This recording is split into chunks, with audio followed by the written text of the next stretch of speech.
panggil kucing ni comel weh. Aku suka kucing time besar ni. Kalau dah besar macam ni, dia suka buat perangai matang. Hidup tak habis-habis. Kalau besar ni tapi siapa sangka comel macam mana pun depa ni, tak kisahlah kalau apa pun, breed jenis apa, British or hair ke, kucing kampung ke, depa semua ni tak lari dengan kuman, bakteria. Contoh bakteria belakang ni, kena cakap ke, kena gigit ke, siap. Kuman ni duduk dekat kuku dia, dekat ayat liok dia. Sebab tu dia boleh bengkak macam ni. Ni lymph node sekolah bengkak. Demam, sakit kepala. Ni kita panggil cat scratch disease. Sebab kuman ni sebabnya Bartonella henselae. Ada lagi. Ni jubuk kucing, taik kucing. Ada apa? Yes, parasite tu kita panggil Toxoplasma gondii.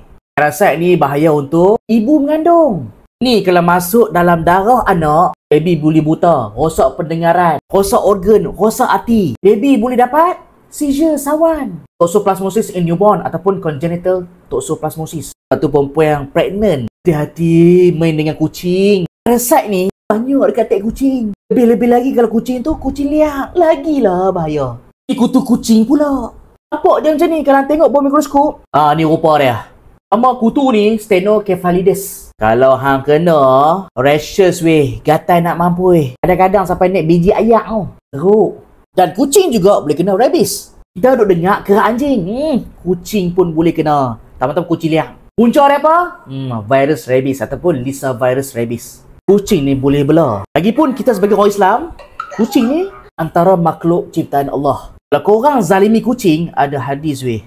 Seorang perempuan diazab kerana seekor kucing yang dikurung sehingga ia mati kelaparan. Maka perempuan tersebut masuk ke dalam neraka disebabkannya. Jangan zalimi kucing walaupun tak sayang kucing. So, macam mana kita nak pastikan kucing kita bela tu bersih? First, makanan apa yang korang bagi makan? Yang kedua, vaksinkan kucing. Dan yang ketiga, tengok tempat berak kucing. Pasiak apa yang korang pakai? Hygiene ke tak pasiak tu? Tengok kucing aku ni, dia suka berak pula. Aku baru je salin pasiak kucing ni. By the way korang, aku suka pasiak kucing ni sebab dia senang kerah. Tengok tak sampai 3 saat. Kerah elok je macam ni. Nampak? Dia tak macam cat litter ataupun pasiak aling. Pasiak aling selalu aku nampak lah kan, dia lambat nak kerah. Lagi satu kalau dia kerah, dia senang hancur. Tapi pasiak ni dia senang kerah. Tengok kucing aku baru je kencing. Lepas tu aku cedok tengok, kerah terus. Pasal apa? Sebab material yang dia pakai bukan tofu tau, tapi dari cassava. Cassava tu ubi kayu lah, cassava starch. Ubi kayu, tok nenek kita dulu buat apa? Boleh buat gam. Sebab dia melekat-lekat. Sebab itulah pasiak cute paw ni, dia kena ayak kencing ke, berak ke, dia terus kerah. Sebab ubi kayu. Memang best weh pasiak ni. Cute paw. Tengok ingredient, cassava starch, cornstarch dengan carbon crystal. Sebab ada carbon crystal ni lah, dia tak bau weh. Tak bau tai kucing. Dia tak guna bahan kimia, zero formaldehyde, zero alpha-toksin. Sebab itulah kalau kucing korang termakan ke apa kan, contohlah kan, tak akan jadi racun pada kucing. Itu yang best tu. Dia ada 3 bau. Satu original, maksudnya dia bau macam ubi kayu, tapi sumpah still wangi.